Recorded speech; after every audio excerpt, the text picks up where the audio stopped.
Hi children of the universe, and welcome back to my channel, Makeup and Science. My name is Darky, and this is where I like to play with makeup whilst I talk to you about science. I have a diploma in beauty therapy and a bachelor degree in science. So my main job at the moment is in the field of science, and my side hustle is beauty therapy, where I continue to do some makeup, waxing and nail art. So I started this channel in a way to express my creativity, but most importantly because I have a passion for helping to spread scientific knowledge and inspiring a wonder and appreciation for the world around us. This is actually the topic that first inspired me to create this channel. So I'm very excited to get started, and I hope that I do it justice.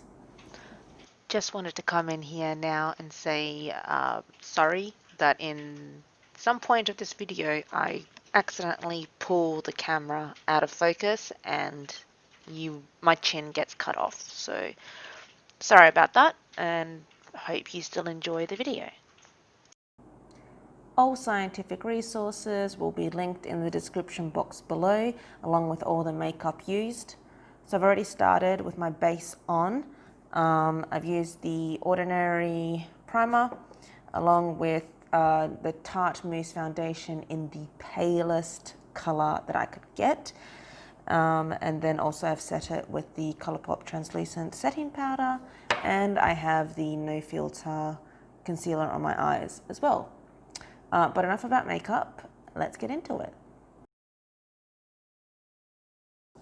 So today's topic is microorganisms. Microorganisms, or microbes, are microscopic living organisms that exist as unicellular, multicellular, or cell clusters. Microorganisms are widespread in nature and are beneficial to life, but some can cause serious harm. In the grand scheme of things, only a very, very small percentage of microorganisms are harmful. For example, less than 1% of all bacteria can invade and cause harm to the human body. Microbes that cause disease are called pathogens. Here is a list of different diseases caused by different pathogens and what type of organism families they come from. Microorganisms can be divided into 6 major types: bacteria, archaea, fungi, protozoa, algae, and viruses. Parasites, also called helminths, are often included in this category due to their clinical importance. So, to begin with, here is a very simplified tree of life. As you can see, there are 2 major domains of life on this planet: prokaryotes and eukaryotes. This image helps to demonstrate the rudimentary form of prokaryotes in comparison to the more developed eukaryotic cell. Due to prokaryotes not having a nucleus, their DNA is floating around inside their cell juices, their cytoplasm, whereas eukaryotes have their DNA wrapped inside nice and snug and safely in their nucleus. And many other organelles inside the cell help to read DNA, replicate genetic information, and provide energy to the cell. You're probably wondering, what am I doing to my face right now?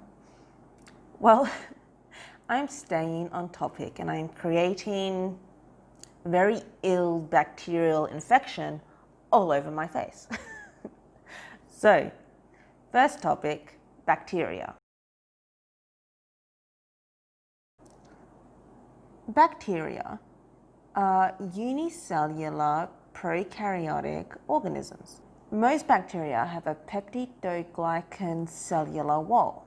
Peptidoglycans are a protein sugar lattice that creates a membrane. They divide by binary fission, where the genetic DNA is doubled and then split in half, creating copies of the original self.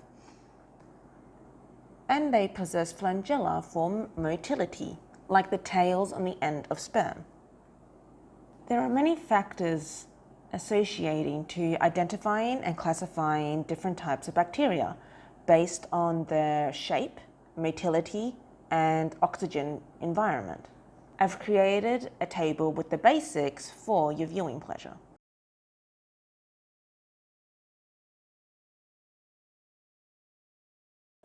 Archaea used to be clumped together with bacteria, but are now separated due to the fact that archaea lack the same cellular wall that bacteria do. They do not have the peptidoglycan membrane. Archaea are prokaryotic cells that have a favorability for extreme environments. Based on their habitat, archaea are separated into the following groups. Halophiles live in salty environments. Thermophiles live in extreme heat environments. Psychrophiles live in extreme cold environments. Methogens, on the other hand, are called this due to their methane-producing properties. Methogens live in swampy areas or inside the guts of animals like cows and termites. Does this look like Beetlejuice or what? Wasn't planning on that, but hey. Green and purple are classics. Viruses are non-cellular entities consisting of a nucleic acid core, so DNA or RNA, surrounded by a protein coat. Although viruses are classified as microorganisms, they're actually not considered living organisms, which raises the question, where does living and non-living start? Viruses cannot live outside of a host cell. A virus must hijack a host to be able to move, eat, and reproduce. Viruses often infect our cells, which are eukaryotic, and cause diseases such as influenza and chickenpox. The reason why you can be prescribed so many different types of antibiotics and rarely, if ever, get an antiviral medication is due to the fact that bacteria are prokaryotic, meaning they are complete opposites to our cells. Whereas on the other hand, viruses are hiding within our cells. So it becomes quite difficult to be able to differentiate between our healthy cells and our virus-infected cells. This is why prevention of viral infections is so important. Make sure to wash your hands, stay home when sick, and make sure you're up to date with all your vaccinations. Fungi is another type of microorganism that is difficult to treat. Fungi, mushrooms, molds, and yeasts are eukaryotic, so they are the same cell type as humans, which is the same reason why it's so difficult to treat them. The problem is trying to differentiate the difference between them and us. Fungal infections are opportunistic in the sense that someone with an intact immune system would rarely get a fungal infection. And if they do, it's usually not serious. Whereas if someone is immunocompromised, such as cancer patients or people with HIV, they are more likely, if not certainly, going to die from a fungal infection.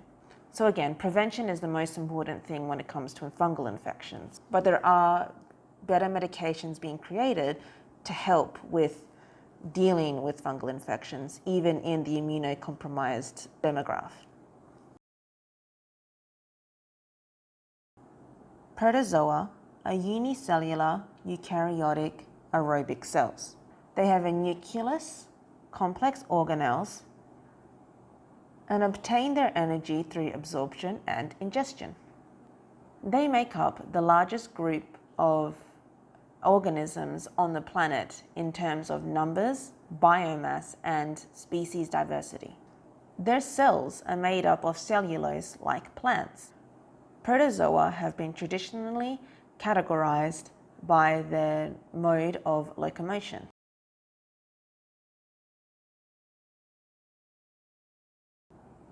Malaria is a protozoa. You can see how much difficulty we have had in trying to prevent and treat infections of malaria in people. Algae, also known as cyanobacteria, are unicellular or multicellular eukaryotic cells. They obtain their nutrients through photosynthesis. They live in water, damp soil, and rocks, where they create oxygen and carbohydrates used by other organisms. It is believed that cyanobacteria are the origins of green plant life on land.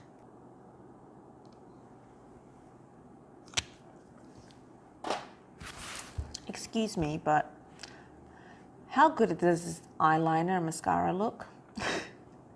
It's like I want to recreate this look without the disease.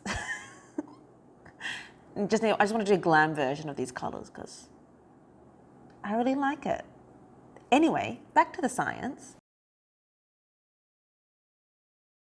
Lastly, there is a group of multicellular animals that are considered part of the microorganism spectrum due to their clinical importance. Helminths. What are helminths? Well, you'd know them as parasites such as head lice, scabies, roundworms, and those disgusting tapeworms that can grow meters long inside your digestive system.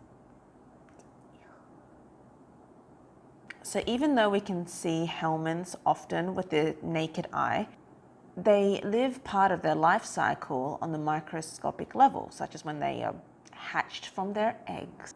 Parasites are treated in a variety of ways, but as always, prevention is the best method. Now, you're all probably wondering, what am I drawing on my face? It is a bacteriophage, which is phage for short. Now you might be wondering, what is that, Darky? Well, it is a virus that specifically only infects prokaryotes, Aca, bacteria, and Archaea. This is what some of them look like, appearing to have heads, a tail, and legs. The head is a 20-sided polygon. And even though they have 6 legs, they are immobile just like all viruses. Bacteriophages only infect very specific targets, so one type of phage for one type of bacteria. Sounds good, right? There's a natural enemy out there for a bacterial infection which would leave our cells unharmed. Now imagine a human host is infected with a very deadly bacteria, which is also antibacterial resistant, which is becoming more and more commonplace.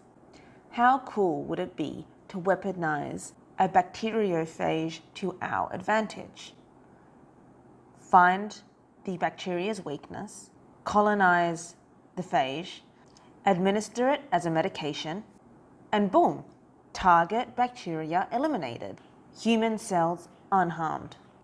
But unfortunately, there has not been any randomized, controlled, double-blind studies to test the efficacy of this treatment in humans to date. So no weaponized bacteriophages for us. Also, there are cases where phages are harmful to human hosts. There are bacterial infections that would not be possible if the bacteria was not infected with bacteriophages to begin with. For it is the daughter cells of infected bacteria that cause diseases such as cholera, diphtheria, and botulism. On the other hand, bacteriophages are used clinically to help identify bacterial infection, which will help prescribe better treatment for patients. Bacteriophages were also fundamental in proving DNA's role and mechanisms in the realm of genetics. So, how do you feel at the end of all of this? Do you feel more connected with the world around you? Do you feel weirded out that you're just a bunch of cells that aren't too different from fungi and plants? Even then, we have an age-long love story with bacteria. In the end, we're just a bunch of conscious, wet protein balls sparking electrical signals between our cells. I hope you like the final makeup look. I look very sickly and infected with God knows how many different microorganisms. So if you like this video and want to see more of me, click the like button below, consider subscribing, and any and all comments are greatly appreciated. I hope you all have a wonderful day, week, month, lifetime, and I hope to see you next time on Makeup and Science. Bye.